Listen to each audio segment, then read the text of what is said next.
I am Annabelle Warren. The night my sister told me to find a different table because I wasn't true family was a pivotal moment. Laughter erupted around me, and then they handed me the $3,500 bill. I paid it quietly, my hands trembling, but inside, something irreparably broke. The sounds of clinking cutlery and low conversations filled the restaurant, but for me, everything faded into a dull buzz after Elaine's words pierced the atmosphere. I stood up, the chair scraping softly under me, trying not to betray the quaking of my knees. Taking a few steps towards a nearby table by the bar, each click of my heels was emphasized by whispers and sidelong glances from strangers who had grasped enough of the humiliation to fill in the blanks. I settled alone at the table, my hands folded in my lap, feeling the weight of their stares heavier than the chandeliers above. From my seat, I could still catch pieces of their conversation, Victor boasting about his investments, Harold laughing at an old story, and Margaret complimenting Elaine on her wine selection. Their laughter rose again, as if sending me away was merely a form of amusement to them. When the waiter came to clear the plates and dessert utensils clanged against the porcelain, I prepared myself for the final blow. The waiter hesitated for a moment before presenting the bill to me. My gaze dropped to the figures displayed on the sheet. $3,500. A sharp breath caught in my throat. Elaine leaned back, a smug smirk on her face, and said, so sweetly that it was venomous, "Go ahead, Annabelle. Think of it as a little thank you for all the years we housed you." My fingers trembled as I inserted my card into the bill holder, my signature shaky on the slip. I forced a smile at the waiter, attempting to conceal the shame bubbling within me. As I returned the folder, I felt an internal fortification harden. At that moment, their laughter, the bill amount, and Elaine's triumphal gaze branded themselves into my memory like a scar. I stood up with my head held high, but inside, I harbored a promise as sharp as broken glass. They would never determine my value again. Declarations of my outsider status marked every moment of my childhood. On Victor's 16th birthday, the driveway sparkled with a new car, neighbors gathering to admire it, while I trudged through rain-soaked miles to get to school in shoes that leaked. Elaine received pristine dresses wrapped in tissue, while I wore clothes that carried the scent of musty closets, their seams frayed before they even graced my skin. Whenever I inquired about my future studies or aspirations, the response was always a clipped reminder, "Be grateful you even have a roof over your head." If Eleanor hadn't been there, I might have succumbed to their narrative. She was the only one who acknowledged me, the only one who attended my graduation and pressed a book into my hands, her voice steady amidst the chaos of a packed gym. "You don't need anyone to define your worth, Annabelle. You will create it on your own." That statement clung to me like a resilient seed, outlasting all dismissals. Eleanor rarely intervened during the family's harshness, but her observant eyes were always keenly aware, as if she meticulously noted each injury. Her gaze reassured me that I was not imagining the cruelty I endured. That fateful night at the restaurant, I had prepared to sneak away once the bill was settled.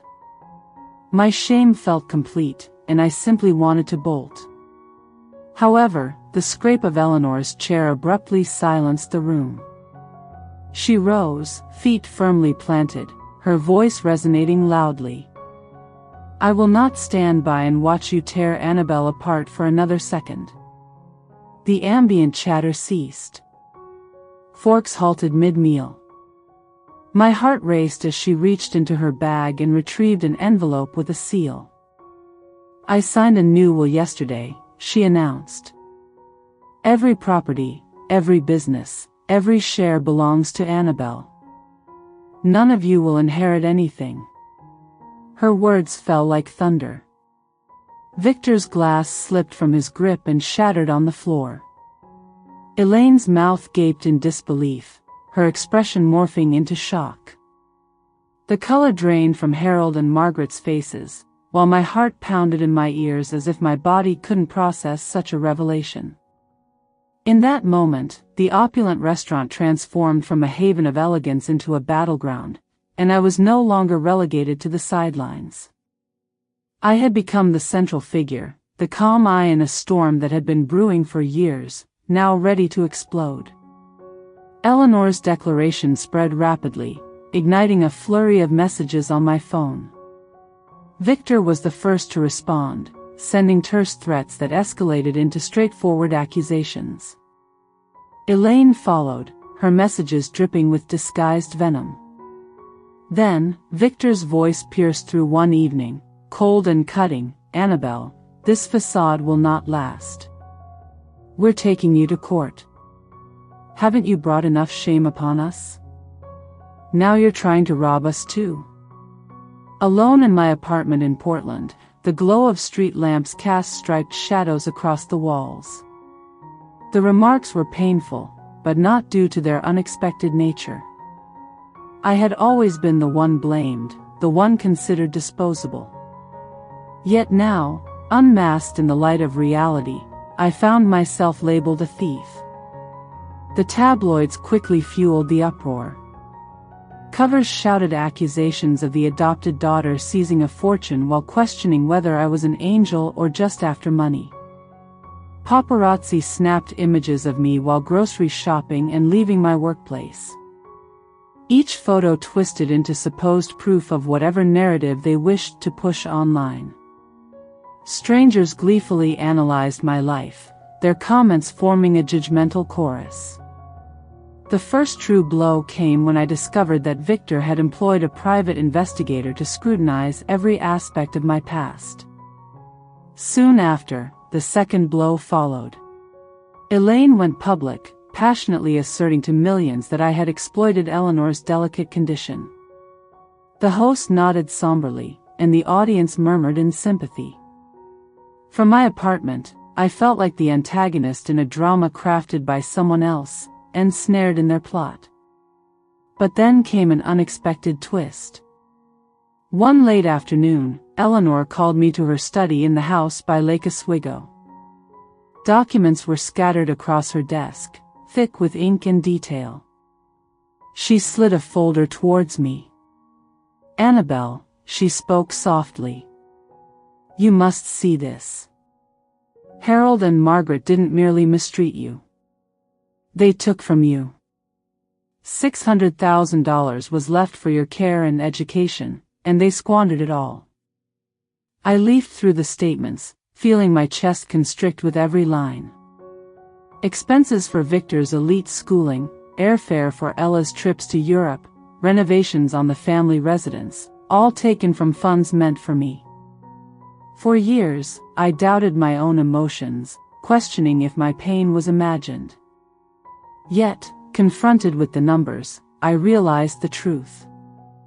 I hadn't just been denied love, I had been robbed from the moment my parents passed away.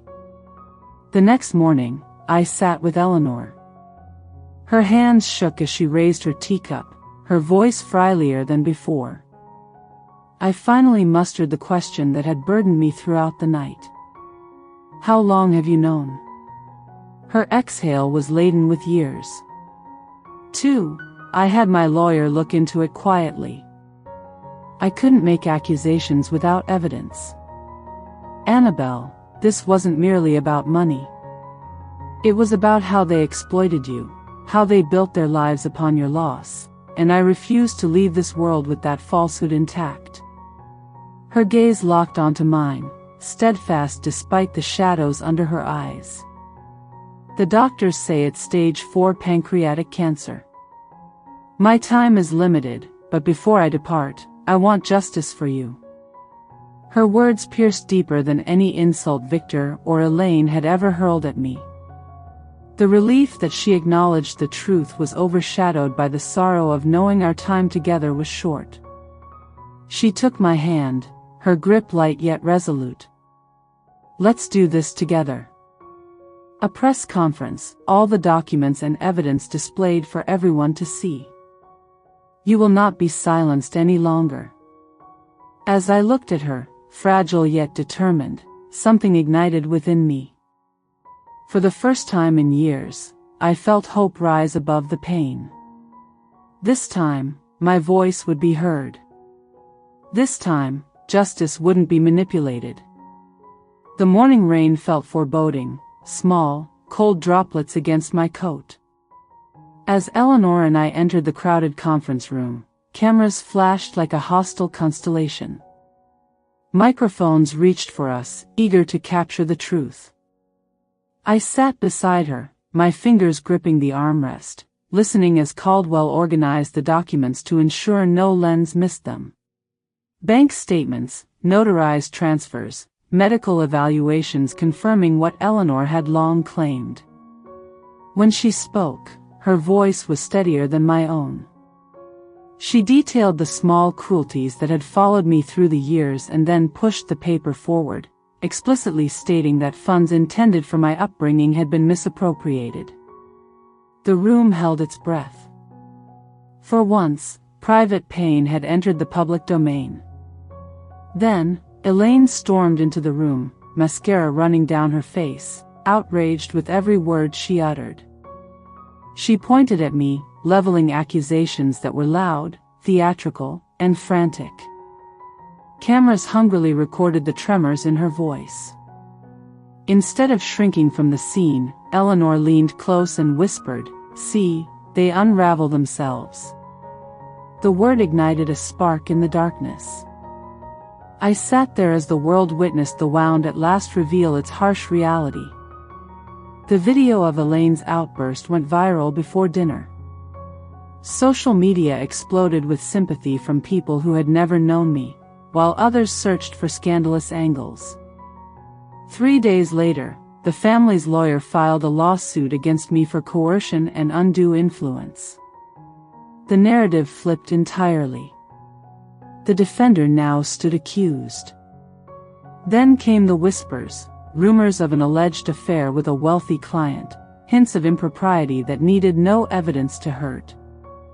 Anonymous tips, opportunistic journalists, damaging headlines, each a calculated strike. One night, a man's voice told me to back off or face exposure. My hands shook, not just from fear, but from an anger I had suppressed for a long time. Caldwell laid out our evidence on Eleanor's coffee table and spoke straightforwardly, as someone accustomed to confrontation. "They will create noise. We will respond with the truth." Observing Eleanor's resting form, her breaths shallow yet her expression unchanged, I realized what we were up against. It wasn't wealth I sought, but clarity about my true self. This time, I would not remain silent. The courthouse shimmered in the sunlight, but inside the courtroom, the atmosphere was dense with tension, thick enough to slice through. I pushed Eleanor to our table, with Caldwell beside us exuding a quiet strength that reassured me. On the other side sat Harold, Margaret, Victor, and Elaine, all in neatly pressed suits, their faces sharp and full of contempt.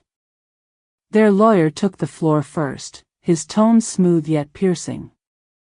He depicted me as a manipulative individual, a parasite preying on the vulnerability of an elderly woman. She exploited Mrs. Hayes's frailty, warping her judgment to snatch what did not belong to her, he asserted, his stare challenging me to rebut.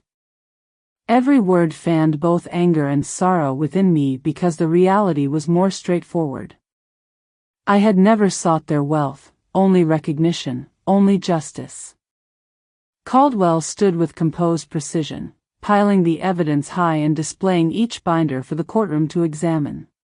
Financial records traced the misappropriation of $600,000, withdrawn and rerouted to pay for Victor's education, Elaine's travel, and the comforts of Harold and Margaret. Witnesses recounted the years of isolation and humiliation I had faced.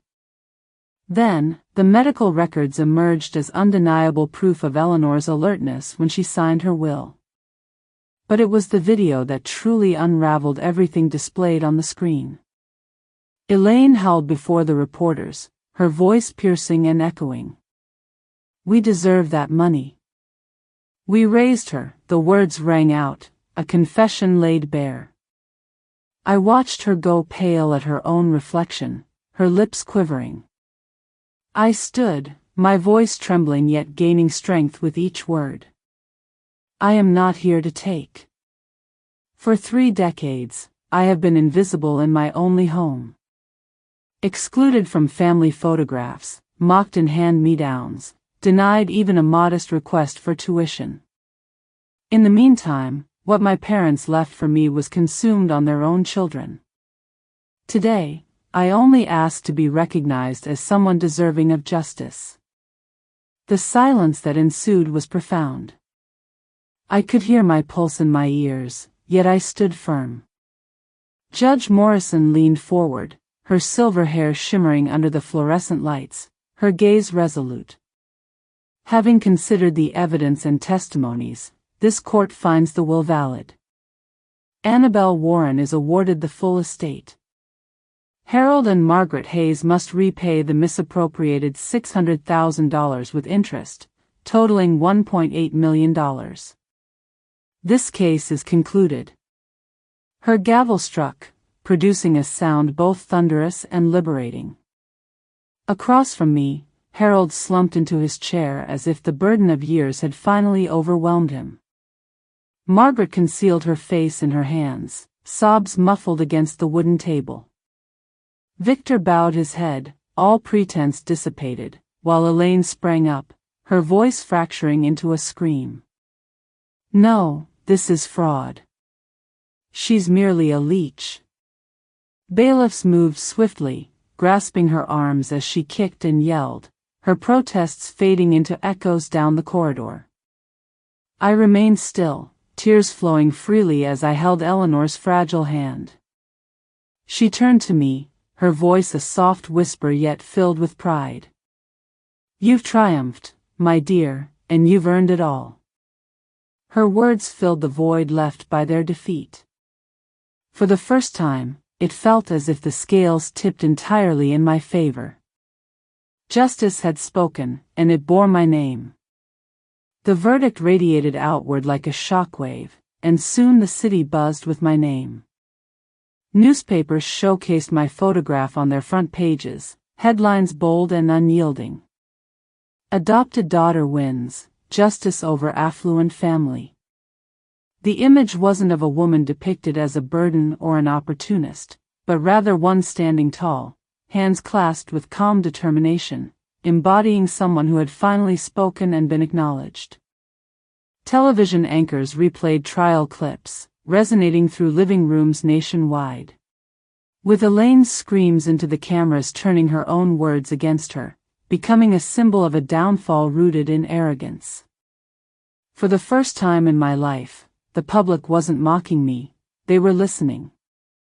When a local television station requested a live interview, I felt the familiar flutter of anxiety. Cameras had always been used to distort my narrative, to slice my life into pieces that fit their cruel headlines.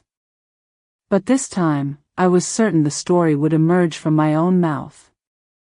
Sitting under the glaring studio lights, with the host facing me, I spoke plainly.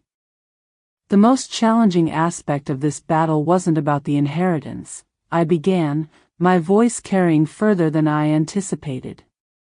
Residing in a home where I was never acknowledged as a daughter made every day a reminder of my outsider status. The ruling not only recoups misappropriated funds but also reinstates dignity, not solely for me, but for every child made to feel lesser due to their adoption. As the studio fell into a hushed stillness, thick with unspoken anticipation, applause erupted, swelling like a wave and reaching into homes via the broadcast. In the aftermath, an influx of letters and messages arrived from adoptees, foster children, and those who had spent years in the shadows. Their sentiments resonated with a unified message: thank you for expressing what we couldn't. I left that interview feeling lighter than I ever had. The burden that had weighed me down for decades had finally lifted, not due to a change in the past, but because I accepted it for what it was and chose to break my silence. The ensuing weeks blurred together with signatures, legal documents, and media attention. Yet amid the public chaos, a more private reality remained. Eleanor was declining. Her movements slowed, her breaths became shallower, and her body grew frilier with each day. I spent countless hours at her bedside, the air filled with the lavender scent of sachets she had placed on her dresser. She often drifted off to sleep, but when she awoke, her eyes still sparkled with the determination that once propelled her voice in court. One evening, she grasped my hand. Her fingers were cool yet firm. "Annabelle," she murmured, her voice weak but resolute, "never allow them to define you. You are my legacy. Not for what I leave you, but for the courage you found to fight when they wished you to remain silent." As tears streamed down my face, I leaned in closer, breathing in the familiar fragrance of her silver hair against my cheek. I promised her I would carry her words forever and honor her not with wealth but through the life I would create. A few nights later, she peacefully passed away in her sleep, her expression tranquil and her hands still loosely entwined with mine. The sorrow I felt was intense, but beneath it thrived something even stronger, the profound reality that she had given me more than material wealth. She had bestowed upon me a vast reservoir of strength, and the authorization to live a life shaped not by their cruelty but by my own resilience. A year later, I found myself within the glass confines of the Elaine Foundation, the charity I established in her memory to protect foster children whom society had neglected, just as I once was. The walls displayed photographs of joyful children radiating hope. No longer was I defined in articles as the adopted daughter in pursuit of an inheritance. Instead, I was portrayed as a leader, a woman who transformed her scars into empowerment. A financial magazine heralded me as Annabelle Thornon, the woman who converted pain into a legacy. Meanwhile, my former family, Harold and Margaret, lost everything and retreated to a small apartment. Victor's marriage unraveled under financial strain, and Elaine's empire crumbled, leading to bankruptcy and a tarnished name. Eventually, she reached out via email, seeking forgiveness and even financial help. Without a second thought, I deleted her message. Their downfall stemmed from their own greed, and as I looked out over the Portland sunset, Eleanor's words resonated within me. The sweetest revenge is not in their destruction, but in crafting the life they never thought you capable of achieving. And I knew I had accomplished just that.